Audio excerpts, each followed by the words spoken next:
Good evening students. आज हम start करेंगे फर्स्ट यूनिट का third chapter human reproduction.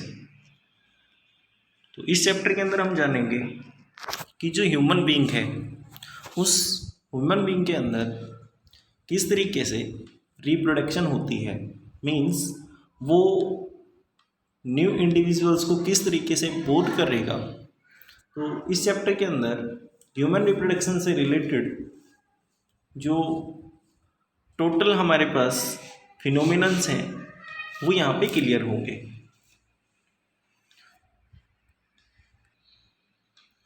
First chapter के अंदर हमने पढ़ा था कि जो रिप्रोडक्शन है वो दो टाइप का होता है।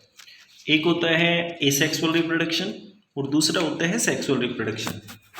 तो ह्यूमन बीइंग के अंदर सिर्फ सेक्सुअल रिप्रोडक्शन का मोड होगा, means only the sexual mode of reproduction is present in human being. कुछ लिविंग ऑर्गेनिजम्स होंगे जिनके अंदर सेक्सुअल के साथ साथ एसेक्सुअल मोड ऑफ रिप्रोडक्शन दोनों प्रेजेंट होंगे, बट यहाँ पर सिर्फ sexual mode of reproduction present होता है। As you are aware, humans are sexually reproducing and viviparous। अब सेक्सुअल रिप्रोड्यूसिंग का मतलब आप जानते हो, और विविपेरस का मतलब होता है ऐसा लिविंग जिसके अंदर जो यंग वन है उस यंग वन की डेवलपमेंट और ग्रोथ जेस्टेशन पीरियड के लिए लिविंग ऑर्गेनिज्म की बॉडी के अंदर होती है। जैसे हम हैं, तो हमारे अंदर मीन्स ह्यूमन बीइंग के अंदर जो यंग वन है, यंग वन की डेवलपमेंट फीमेल की बॉडी के अंदर होगी, मीन्स फीमेल का जो यूट्रस है उसके अंदर होती है। और इसके अलावा कुछ लिविंग्स हैं जिनको बोलते हैं हम ओवीपेरस। ओवीपेरस लिविंग्स के अंदर जो यंग वन है उस यंग वन की डेवलपमेंट और ग्रोथ इनिशियल टाइम पे वो ऑर्गेनिज्म की बॉडी से बाहर होती है, जैसे स्नेक्स हैं या फिर बर्ड्स हैं। तो उसके अंदर हम देखते हैं जो यंग वन होता है उस यंग वन की डेवलपमेंट एग के अंदर होगी, ठीक है। अब उसके बाद सेक्सुअल रिप्रोडक्शन चाहे किसी भी लिविंग के अंदर हो, चाहे वो प्लांट्स में हो या फिर एनिमल्स में हो, और एनिमल्स भी आप जानते हो कि अलग अलग टाइप के हैं जिसके अंदर हम भी हैं। तो सेक्सुअल रिप्रोडक्शन के अंदर जो पैटर्न है, मतलब जो स्टेप्स हैं, वो सभी के अंदर सेम रहेंगे, चाहे वो प्लांट है या फिर हम हैं। अब ये हमने फर्स्ट चैप्टर के अंदर पढ़ा था कि सेक्सुअल रिप्रोडक्शन के अंदर 3 इवेंट्स होते हैं। एक होता है प्री फर्टिलाइजेशन इवेंट, दूसरा होगा fertilization, and third event is the post fertilization event. तो जो प्री फर्टिलाइजेशन इवेंट्स हैं, कुछ स्टेप्स प्री फर्टिलाइजेशन इवेंट्स के दौरान होंगे, कुछ होंगे पोस्ट फर्टिलाइजेशन के अंदर, और फर्टिलाइजेशन एक सिंगल स्टेप इवेंट है। तो हमने वहाँ पे पढ़ा था कि जो प्री फर्टिलाइजेशन है उस प्री फर्टिलाइजेशन के अंदर 2 स्टेप्स होते हैं। एक होता है गैमेटोजेनेसिस और दूसरा होता है ट्रांसफ़र ऑफ गैमिट्स, जिसको हम इंसेमिनेशन भी बोलते हैं। उसके बाद में जैसे ही गैमेट्स का ट्रांसफ़र होगा तो उसके बाद में फर्टिलाइजेशन होगी, बट पहले हम समझते हैं कि what is the meaning of gametogenesis, ठीक है। जैसा कि यहाँ पे नाम है गैमेटोजेनेसिस, ओके। तो गैमेट से समझ में आता है कि गैमेट प्रोड्यूस होंगे, और गैमेट आप जानते हो हैप्लॉइड होते हैं, ठीक है। ये कभी भी डिप्लॉइड नहीं हो सकते, और जहाँ कहीं पे ये जेनेसिस वर्ड है इसका मतलब होता है टू प्रोड्यूस, किसी चीज़ को प्रोड्यूस करना। तो इसको अगर हम देखें, the process of formation of gametes is known as gametogenesis, ठीक है। कहने का मतलब ये हुआ कि गैमेट फॉर्म करने का जो प्रोसेस है उस प्रोसेस को बोलते हैं हम गैमेटोजेनेसिस। अब जब यहाँ पर ये सेक्सुअल रिप्रोडक्शन है, तो सेक्सुअल रिप्रोडक्शन होने की वजह से आपको पता है कि 2 पेरेंट्स होने चाहिए, opposite sexes should be present. तो ह्यूमन बीइंग के अंदर एक रहेगा आपका मेल पेरेंट और दूसरा होगा यहाँ पर फीमेल पेरेंट। अब मेल पेरेंट के पास जो गैमीट है ह्यूमन बीइंग के अंदर उसको बोलते हैं हम स्पर्म, और फीमेल के अंदर जो गैमीट रहेगा उस गैमीट को बोलते हैं हम ओवम। ठीक है, मेल के अंदर स्पर्म होगा और फीमेल के अंदर आपका ये ओवम रहेगा। तो इसका मतलब ये हो गया कि this gametogenesis is of 2 type in human being. Human being के अंदर जो गैमेटोजेनेसिस है वो 2 टाइप की होगी। पहला टाइप वो होगा जिसके अंदर स्पर्म प्रोड्यूस होगा और दूसरा टाइप होगा जिसके अंदर आपका ओवम प्रोड्यूस होगा। तो गैमेटोजेनेसिस के 2 टाइप हैं, एक होती है आपकी स्पर्मेटोजेनेसिस, ठीक है, और दूसरी रहेगी आपकी oogenesis। ठीक है, इसके नाम से आप इसको इजीली डिसाइड कर सकते हो and this is the most important part.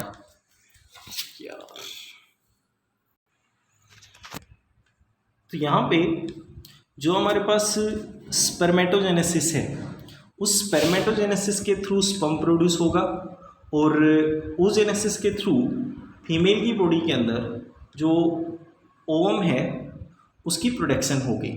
Okay, तो ये हमारे पास 2 टाइप के गैमेटोजेनेसिस थे, one was the spermatogenesis and second one is the oogenesis। जैसा कि यहाँ पे लिखा हुआ है sperms in males and ovums in female. Next one, transfer of sperms into female genital tract. अब जैसे ही ये स्पर्म और ओवम की प्रोडक्शन हो चुकी होगी तो इसका मतलब ये हुआ कि आपके जो गैमेट्स हैं वो यहाँ पर प्रोड्यूस हो चुके हैं। अब जब यहाँ पर गैमेट्स बन चुके हैं, जब तक इन गैमेट्स का फ्यूज़न नहीं होगा, ये एक दूसरे के साथ में फ्यूज़ नहीं करेंगे, तब तक किसी टाइप का जो यंग वन है उसके बनने के चांसेस नहीं हैं। अब ये भी हमें पता है कि ह्यूमन बीइंग के अंदर जो मेल और फीमेल हैं वो अलग अलग होते हैं। तो इसके लिए ज़रूरी है कि जो मेल का गैमीट है वो फीमेल के जेनिटल ट्रैक्ट के अंदर एंटर करना चाहिए। अब जब तक मेल का गैमीट इस फीमेल के गैमीट के साथ में फ्यूज़ नहीं करेगा, there will be no chances of the production of young one. अब स्पर्म का फीमेल के जेनिटल ट्रैक्ट के अंदर ट्रांसफ़र होना, इस प्रोसेस को बोलते हैं हम इंसेमिनेशन। ओके, नेक्स्ट वन, अब जैसे ही ये फीमेल गैमेट और मेल गैमेट एक दूसरे के साथ में मिलेंगे तो उसके बाद में इनका फ्यूज़न होगा। फ्यूज़न से मतलब ये है कि मेल का गैमेट आपका हैप्लॉइड रहेगा और फीमेल का गैमेट आपका हैप्लॉइड रहेगा। ये होता क्यों है वो आपको जिस टाइम पर हम गैमेटोजेनेसिस पढ़ेंगे वहाँ पर ये डिटेल में बताया जाएगा कि गैमेटोजेनेसिस के दौरान, ये क्वेश्चन यहाँ पे बार बार बनता है कि गैमेटोजेनेसिस के दौरान जो गैमीट्स हैं उनका हैप्लॉइड होना जरूरी क्यों है, तो इसको हम आगे देखेंगे। तो हुआ ये कि this N will combine with this N और उसके बाद में आपका ये 2n बनेगा। ठीक है ना, this 2n will form. Okay, अब जिसके अंदर मतलब जिस भी सेल के अंदर आपका ये 2n होता है, इसका मतलब वो सेल आपका डिप्लॉइड है, और जहाँ कहीं पे ये n होगा इसका मतलब that cell is haploid. Okay, next one, अब मेल गैमेट का फीमेल गैमेट के साथ में फ्यूज होना, this process is known as fertilization. और जैसे फर्टिलाइजेशन होगा तो आपके पास एक सिंगल सेल्ड डिप्लॉइड सेल बनेगा, सिंगल सेल रहेगा, दैट विल बी डिप्लॉइड और उसको बोलते हैं हम जाइगोट। ठीक है, तो यहाँ से जो यंग वन है उसके बनने की स्टोरी स्टार्ट होती है, और इस जाइगोट का जो साइज है वो हर एक लिविंग की बॉडी के अंदर या फिर हर एक लिविंग के अंदर लगभग सेम होता है, चाहे वो हम हैं चाहे वो एलिफेंट है। ठीक है, एलिफेंट भी सेक्सुअल रिप्रोडक्शन के थ्रू रिप्रोड्यूस करता है, हम भी सेक्सुअल रिप्रोडक्शन के थ्रू रिप्रोड्यूस करेंगे। कुछ प्लांट्स हैं जो एंजियोस्पर्म्स होंगे, वो सेक्सुअल रिप्रोडक्शन के थ्रू प्रोड्यूस करेंगे। तो उनके अंदर जो जाइगोट है वो सिंगल सेल रहेगा और इसी जाइगोट की हेल्प से एक बहुत बड़ी जो बॉडी है उसका फॉर्मेशन होता है। ठीक है, अब जाइगोट यहाँ पे बन चुका है। अब जाइगोट के बनने के बाद में यहाँ पर अलग अलग टाइप के स्ट्रक्चर बनेंगे, मोरुला बनेगा, ब्लास्टुला बनेगा। ठीक है, तो कहने का मतलब ये हुआ कि जो जाइगोट है वो फर्दर डेवलप करेगा और डेवलप करके ये एम्ब्रियो में कन्वर्ट होगा। ठीक है, जाइगोट का एम्ब्रियो में कन्वर्ट होना, this process is known as embryogenesis.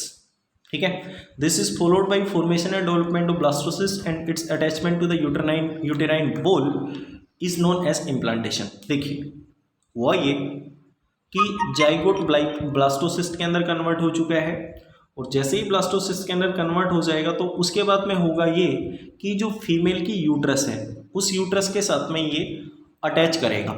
ठीक है, ब्लास्टोसिस्ट का फीमेल के यूट्रस की वॉल के साथ में अटैच होना, इस प्रोसेस को बोलते हैं हम इम्प्लांटेशन। अब इम्प्लांटेशन वहाँ पे हो चुका है। अब उसके बाद में जो आपका एम्ब्रियो है उसकी लगातार डेवलपमेंट होगी। ये आप लास्ट के अंदर देखोगे कि किस टाइम पर कौन से ऑर्गन की डेवलपमेंट होती है। जैसे वहाँ पे हम पढ़ेंगे कि प्रेगनेंसी का जो फर्स्ट मंथ होगा उस फर्स्ट मंथ के अंदर आपका जो हार्ट है उसकी फॉर्मेशन होगी। उसके बाद में एक डेफिनेट टाइम आएगा जिसके अंदर आपके हेयर्स ग्रो होंगे एटसेट्रा एटसेट्रा, वो आप वहाँ पे डिटेल में देखोगे। तो एम्ब्रियोनिक डेवलपमेंट का जो टाइम पीरियड है उसको बोलते हैं हम जेस्टेशन पीरियड। और लास्ट के अंदर आपका एम्ब्रियो फीटस के अंदर कन्वर्ट हो चुका होगा।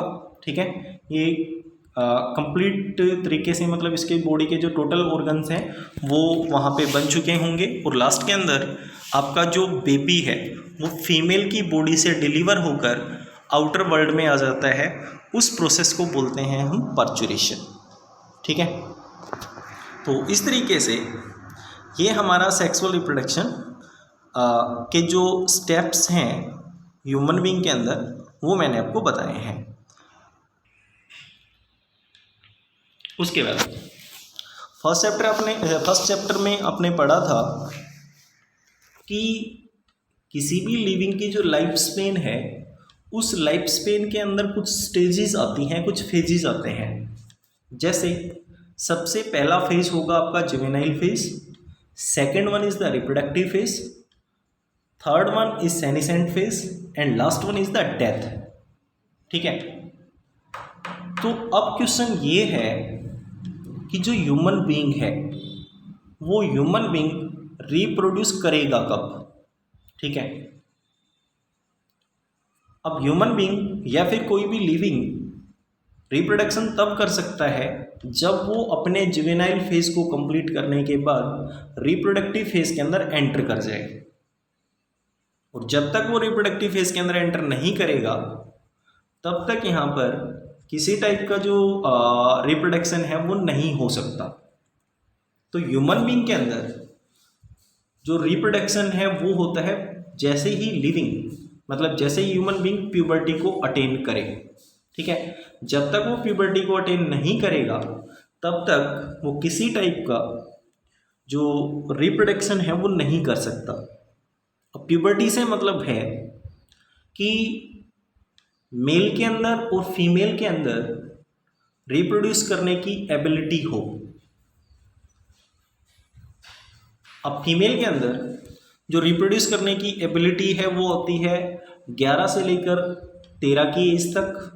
ठीक है, और मेल के अंदर ये जो प्यूबर्टी है वो अटेन होगी 13 to 14 की एज पे। ठीक है ना, मतलब 11 से 13 की एज पे फीमेल के अंदर रिप्रोड्यूस करने की एबिलिटी होगी और मेल के अंदर रहेगी आपकी 13 to 14। ओके, अब इसका मतलब ये हुआ कि जो फीमेल है उस फीमेल के अंदर रिप्रोड्यूस करने की एबिलिटी पहले होगी और मेल के अंदर बाद में आएगी। तो इस कंडीशन को बोलते हैं हम प्रोटोगाइनस कंडीशन। अगर मान लीजिए किसी भी स्पीसीज की फीमेल के अंदर अगर प्यूबर्टी पहले अटेन होती है तो उसको बोलेंगे हम प्रोटोगाइनस, और अगर मेल पहले प्यूबर्टी अटेन करता है तो उसको बोलते हैं हम प्रोटोएंड्रस। ठीक है, तो hence human being is the protogynous. There are remarkable differences between the reproductive events in the male and females. अब देखिए प्यूबर्टी के दौरान चेंजेस क्या क्या आएंगे वो हम यहाँ पर समझने की कोशिश करेंगे। तो यहाँ पर चेंजेस पढ़ने से पहले हम जानते हैं कि what is the meaning of puberty. ठीक है, तो जैसे ही मेल या फीमेल प्यूबर्टी अटेन करता है तो उसको अटेन करने के बाद में उस मेल या फीमेल के अंदर जो जनरल बॉडी ग्रोथ्स हैं वो तो स्लो हो जाएंगी, बट जो रिप्रोडक्टिव टिश्यूज़ हैं या फिर जो रिप्रोडक्टिव इवेंट्स हैं वो लगातार मैच्योर होना स्टार्ट होंगे। अब यहाँ पर जनरल बॉडी ग्रोथ से मतलब ये है कि जिस स्पीड से जब वो सेनिसेंट फेज में था, जिस सेनिसेंट फेज के अंदर जिस स्पीड से उसकी हाइट या फिर वेट गेन हो रहा था वो तो अब स्लो हो जाएगा, बट जो रिप्रोडक्टिव टिश्यूज़ हैं वो लगातार मैच्योर करना स्टार्ट हो जाएंगे। अब जैसे ही प्यूबर्टी यहाँ पे अटेन होगी तो उसके बाद में यहाँ पर चेंजेस आएंगे, वो चेंजेस अब हम यहाँ पे देखते हैं। ठीक है, और यहाँ पर जो प्यूबर्टी की एज है वो दे रखी है, और ये प्यूबर्टी की जो एज होगी उसको हम एडोलसेंस नाम भी देते हैं। ठीक है, ये human male reaches puberty at 13 to 14 years, where is a female reaches the same around 11 to 13 years.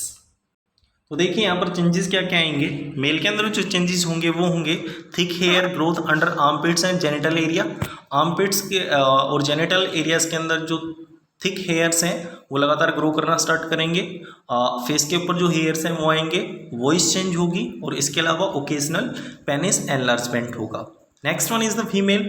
Female के अंदर मेंस्ट्रुअल साइकिल स्टार्ट होगा, breast enlargement, hair growth and armpits and genital area will also hair growths under armpits and the genital area. इसके अलावा और भी बहुत सारे changes हैं वो हम दूसरी बुक्स में देखते हैं। तो ये थी हमारे पास प्यूबर्टी और प्यूबर्टी के दौरान आने वाले कुछ चेंजेस। अब यहाँ पर मेल और फीमेल के अंदर जो रिमार्केबल डिफरेंस है वो क्या होता है। डिफरेंस ये होगा कि मेल के अंदर जो स्पर्म प्रोडक्शन है वो ओल्ड एज में भी चलता रहेगा, मतलब जो स्पर्म प्रोडक्शन है या जो स्पर्म फॉर्मेशन है वो लगभग पूरी उम्र चलता है। बट फीमेल के अंदर जो ओवम प्रोडक्शन है वो लगभग 50 ईयर के आसपास, इसको हम लेते हैं 45 to 50 ईयर, तो उस टाइम पर जाके फीमेल के अंदर जो ओवम्स हैं उनकी प्रोडक्शन बंद हो जाती है। ठीक है, तो ये सब हम आगे डिटेल में देखेंगे। अब उसके बाद में है हमारे पास male reproductive system and the female reproductive system. अब मेल रिप्रोडक्टिव सिस्टम और फीमेल रिप्रोडक्टिव सिस्टम को यहाँ पे समझना जरूरी क्यों है। वो समझना जरूरी इसलिए है कि जो स्पर्म प्रोडक्शन है वो किस तरीके से होती है और इसके अलावा यहाँ पर ट्रांसफ़र किस तरीके से होगा, तो ये सब हम देखेंगे। तो ये हम जानेंगे नेक्स्ट लेक्चर के अंदर। Thank you.